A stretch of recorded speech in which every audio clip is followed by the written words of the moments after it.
I am at Bellefonte Memorial Garden Cemetery in Flatwoods, Kentucky, and today we are going to be visiting the grave of Mattie Conley.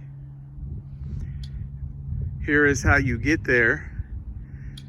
You go to section K, you come all the way in from the road, you go to the back of the graveyard, you will see this gazebo right here.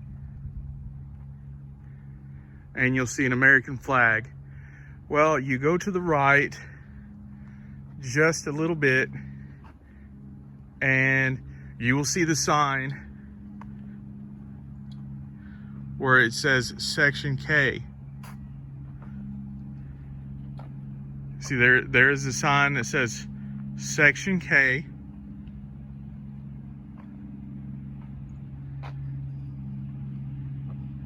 And if you see that sign that says section K, you will see this tree right here.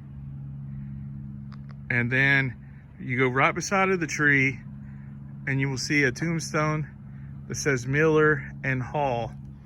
I'm going to walk straight back.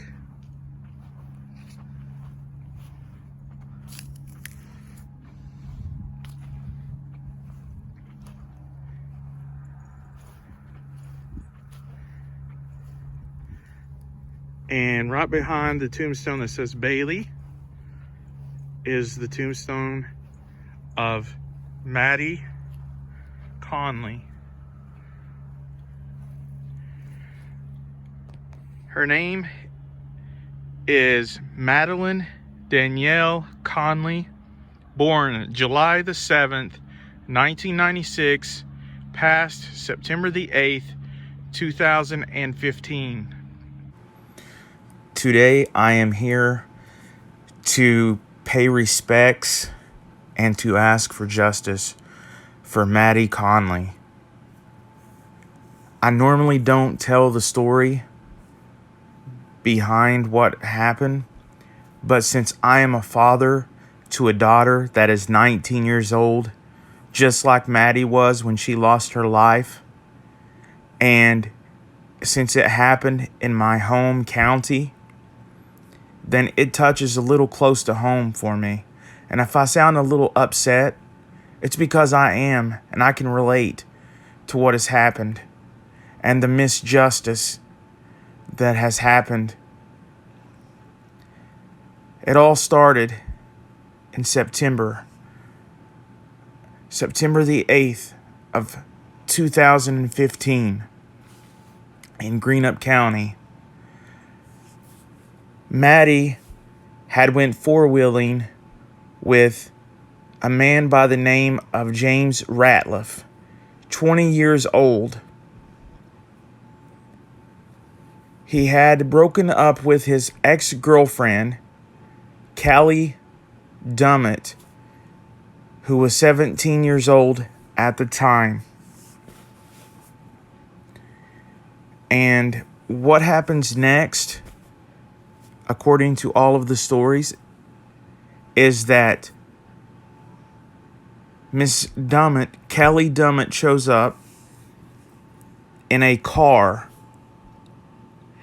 and James and Mattie are riding on the four-wheeler, and Kelly starts chasing the four-wheeler behind them as they speed forward, going at an accelerated pace of speed.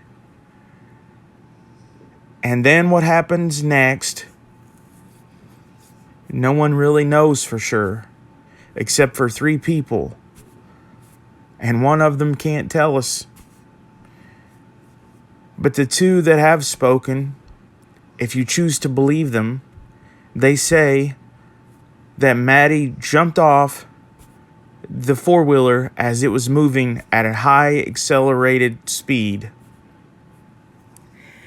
And according to autopsy reports and investigators who re-evaluated the scene and done the investigation, they say that a severe skull fracture is what took the life of Mattie.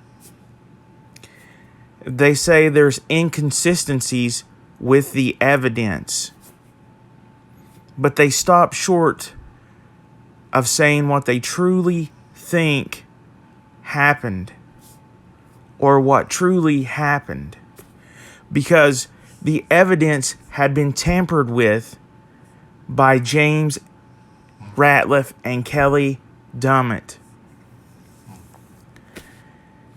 These two individuals, over a period of time, plead guilty with plea bargains. James Ratliff pleads guilty to tampering with evidence and ultimately is put on a diversion program where he doesn't have to serve any jail time. He was ultimately put on 7 years of probation, and if he broke that probation, then he would serve that time in prison, which to this day he has not broken. Kelly, on the other hand, has broken those diversion programs, violated the probation multiple times, and the judge refused to put her in jail or prison or lock her up at all, for her to pay for what she has done in helping taking the life from this mother, from Mattie. Mattie left behind a beautiful baby girl, a daughter, and she has not paid for it. After the fourth time that she violated her probation, they finally sent her to serve her 7-year prison sentence, or so they said. She ended up serving about 1.5 years in prison, and then March of 2020, they let her out. And then just about 2 weeks ago, on November the 18th of 2020, guess what? She is pulled over for reckless driving. The officers, upon opening the door and inspecting her in the car, see that she's not wearing a seatbelt. She smells of alcohol. She was not wearing a seatbelt, and she was unable to produce a license and failed to stop at a stop sign. So what is it going to take? Another vehicular homicide? Is she going to get away with it again? What do you guys think? Was the county corrupted? Why hasn't justice been served for Mattie? That's what we all want, is justice, and to get this dangerous person off the streets. And in closing out this video, I would like everyone to think, what if this was your daughter? What if this happened to one of your kids? What would you do? How would you feel?